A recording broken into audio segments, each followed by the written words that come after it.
জেতার জন্য এবং চ্যাম্পিয়ন ট্রফি 2025 এর জন্য বিরাট কোহলি বর্তমানে প্রস্তুতি প্রায় সম্পূর্ণ। তিনি বারবার তিনি প্র্যাকটিস করছেন চ্যাম্পিয়ন ট্রফি 2025 এর জন্য। কয়েকদিন অতিবাহিত হয়ে গেলে চ্যাম্পিয়ন ট্রফি 2025 আরম্ভ হতে চলে যাচ্ছে। তাই ভারতীয় যে শক্তিশালী প্লেইং ইলেভেন ঘোষণা করেছে তাতে নির্ভর করবে বিরাট কোহলির উপরে ভারতের মিডল অর্ডার।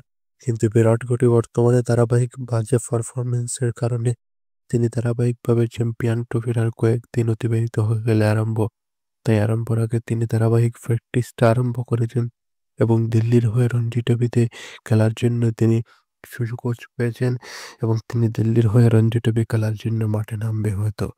তাই এখন দেখার বিষয় চ্যাম্পিয়ন ট্রফি এবং দিল্লির উপরে ভিত্তি করবে ভারত চ্যাম্পিয়ন ট্রফি জেতার জন্য বিরাট কোহলির ব্যাটে কেমনটা হেল্প করবে। এবং বিরাট কোহলি হচ্ছে একজন প্রতিভাবান খেলোয়াড়।